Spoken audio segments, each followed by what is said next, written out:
मुझे पता है तुम में से बहुत सारे लोग ऐसे होंगे जो शायद इस वीडियो पर क्लिक भी ना करें, बट अगर तुम रुक गए तो आई प्रॉमिस ये ब्रेकडाउन तुम्हें कम्प्लीटली नया पर्सपेक्टिव दे सकता है। क्योंकि ये सिर्फ एक मूवी का ट्रेलर नहीं है, ये है सुपरगर्ल वुमेन ऑफ टुमारो को फाउंडेशन और साथ ही जेम्स गन के डीसी यूनिवर्स का फ्यूचर भी यहीं से सेव होने वाला है। ये मूवी सिर्फ तुम्हें कारा की स्टोरी नहीं बताएगी, बल्कि ये तुम्हें बताएगी कि क्रिप्टोन का डिस्ट्रक्शन कैसे हुआ, उसके रियल सीक्रेट्स क्या थे और कैसे सुपरमैन और सुपरगर्ल का पास्ट एक्चुअली कनेक्ट होता है। और बिलीव मी, ट्रेलर में छोटी छोटी डिटेल्स में ही पूरा लोर छुपा हुआ है। तो सबसे पहले एक इम्पोर्टेंट शॉट के बारे में बात करते हैं। कारा एक स्पेसशिप में है और एक येलो सन के पास है। सिंपल रीजन ये है कि उसे अभी रिचार्ज की जरूरत है, वो रेड सन के पास रहती थी तो उसकी पावर कम हो चुकी है। जैसे कि हम जानते हैं कि क्रिप्टोनियंस को येलो सन से पावर मिलती है, तो कारा यहाँ अपनी एनर्जी रिस्टोर कर रही है। अब इंटरेस्टिंग पार्ट आता है कि ये जो मूवी है वो बेस्ड है कॉमिक्स के ऊपर, जिसका नाम है Supergirl women of tomorrow.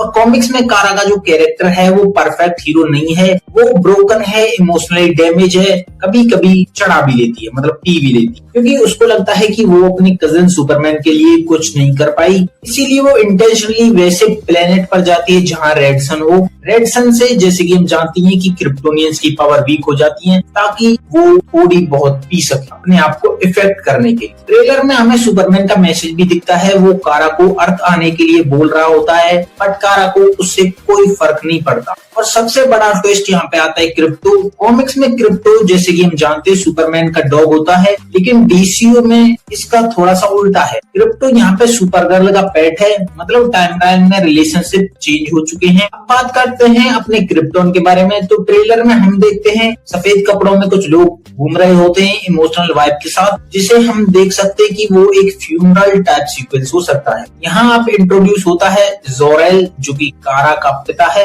Confuse मत होना, जोर एल सुपरमैन का पिता है और जोर एल सुपरगर्ल का पिता है। और यहाँ एक थ्योरी काफी ज्यादा स्ट्रॉन्ग होती है। क्रिप्टोन एक परफेक्ट यूटोपिया नहीं था, वहाँ पॉलिटिक्स, उसके साथ हिरार्की और इंटरनल इश्यूज भी थे, जिससे वो परफेक्ट यूटोपिया नहीं बन पाया। सबसे इंसेन शॉट होता है कि क्रिप्टोन डिस्ट्रॉय हो रहा है और एक डोम टाइप स्ट्रक्चर बनता दिख रहा है। ये हो सकता है आर्गो सिटी, जो एक बचा हुआ पार्ट है क्रिप्टोन का, जहाँ कुछ लोग टेम्परेरीली सर्वाइव कर रहे होते हैं। और यहीं एंटर हो सकता है अपना main villain Superman man of tomorrow का, जो है ब्रेनियक। क्योंकि कॉमिक्स में ब्रेनियक शहरों को कलेक्ट करता है, उन्हें ट्रॉफीज की तरह प्रिजर्व करके रखता है। पॉसिबल है कि आर्गो सिटी भी उसी के पास हो। एक और क्रेजी थ्योरी भी यहाँ पे आती है कि ब्रेनियक क्रिप्टोन का एआई भी हो सकता है। और जब हाई काउंसिल ने उसे पूछा कि क्रिप्टोन सेफ है या नहीं, तो उसने झूठ बोला होगा, क्योंकि उसे पता था कि डिस्ट्रक्शन को टालना नामुमकिन है और वो खुद बचना चाहता था। अब अगर हम डीप डाइव में बात करें तो ट्रेलर में जोरेल के फेस पर हमें वेन्स दिख रही होती हैं। हो सकता है वो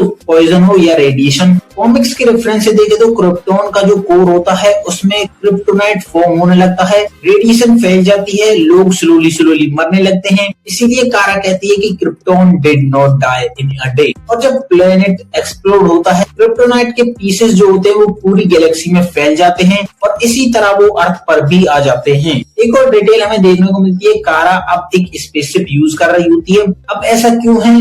क्योंकि जैसे कि हम जानते हैं क्रिप्टोनियन फ्लाई कर सकते हैं येलो सन की पावर से। तो जवाब यहाँ पे ये आता है कि रेड सन की वजह से, क्योंकि रेड सन के पास वो रहती है तो उसकी पावर कमजोर है, इसीलिए वो नहीं उड़ सकती। दैट्स व्हाई वो यहाँ पे एक स्पेसशिप यूज करती है और इसी वजह से ना उसकी फ्लाइट है ना हीट विजन, ओनली उसके पास अभी बेसिक स्ट्रेंथ बची हुई है, इसीलिए वो नॉर्मल ट्रेवल कर रही है एक स्पेसशिप के थ्रू। उसके बाद मूवी के मेन विलन की एंट्री होती है, जिसे कहते हैं crime of the yellow hills, जो एक साइको किलर होता है। कॉमिक्स में हमें इसका एक रीजन देखने को मिलता है, जहाँ पे ये एक जोक मारता है बट उस पर कोई नहीं हंसता और उसी चक्कर में उसने एक बंदा मार दिया। और जो उसका मेजर आर्क है, पॉइजन एरो से वो क्रिप्टो को हिट करता है और उसके लिए वो कारा का फोर्स करता है उसका रिवेंज मिशन लेने के लिए। तो स्टोरी यहाँ पे थोड़ा सा इमोशनल टर्न भी लेती है। इस स्टोरी का जो हार्ट है वो है रूथाई मैरी नॉल। उसके पिता को क्रेम ने मार दिया होता है और वो अब उसका रिवेंज चाहती है। कारा इंटेंशनली हेल्प नहीं करती, बट इवेंचुअली जर्नी स्टार्ट होती है शॉर्ट ट्रेनिंग से इमोशनल ग्रोथ के साथ, और उसमें हमें उसका ट्रांसफॉर्मेशन भी देखने को मिलता है। और फिर एंट्री होती है सबसे बड़े मैडनेस की। जो कि है लोगो, यानी अपने जेसन मोमोआ से प्ले कर रहे हैं, जिसके लिए मैं काफी ज्यादा एक्साइटेड हूँ। लोगो के बारे में बात करें तो लोगो एक लास्ट ज़ेर्नियन है, अपनी ही रेस को खत्म कर चुका है, रीजनरेशन गॉड लेवल है उसके पास, मतलब बंदे को कुछ भी नहीं हो सकता, उसे कुछ भी कर दो, और ब्लड से वो तुम्हें कहीं भी पूरे यूनिवर्स में भी उड़ सकता है तुम्हारे खून की महक से। बेसिकली अगर उसकी पावर्स की बात करें तो वो Deadpool plus Wolverine plus Punisher का सैवेज कॉम्बो है। बंदे में 3 पावर है, तुम्हारी फाड़ के रख देगा। अब बात करते हैं उसकी बाइक के बारे में, जो कि है स्पेस हॉग, जो कि फुली वेपनाइज्ड सेंटिनल बाइक है, जिसे वो कहीं भी कभी भी ले जा सकता है, और वो खुद उसके पास आज शक्ति है कहीं भी। एंड शॉट में हमें कारा फुल पावर में देखने को मिलती है, हीट विजन के साथ वो फ्लाइट भी कर रही होती है, जिसमें उसका एक्शन अनलीश भी होता है। मतलब ये है कि यहाँ पे उसे येलो सन एक्सपोजर मिल गया है, जिससे उसकी पावर्स वापस आ चुकी हैं। और ऑनेस्टली अगर मैं बात करूं, मैं इनिशियली इतना ज्यादा एक्साइटेड नहीं था इस मूवी के लिए, बट इस ब्रेकडाउन के बाद स्टोरी थोड़ी इमोशनल लगती है मुझे। लोग काफी ज्यादा डीप है ट्रेलर का, कैरेक्टर्स काफी ज्यादा लेयर्ड भी हैं, और सबसे इम्पोर्टेंट बात यह है कि ये मूवी डायरेक्टली फ्यूचर होगी बीसीयू के लिए, स्पेशली सुपरमैन और ब्रेनियक स्टोरी लाइन के लिए, यानी अपने सुपरमैन मैन ऑफ टुमारो के लिए। बाकी तुम्हारा क्या ओपिनियन है इसके बारे में? क्या ब्रेनियक रियल विलेन होगा या क्रैम ही अभी यहाँ पे मेन थ्रेट रहेगा? कमेंट में जरूर बताना, और अगर वीडियो पसंद आई हो तो लाइक शेयर और सब्सक्राइब करना मत भूलना। मिलते हैं अगली वीडियो में, तब तक ये देखते रहना द हैरी शो।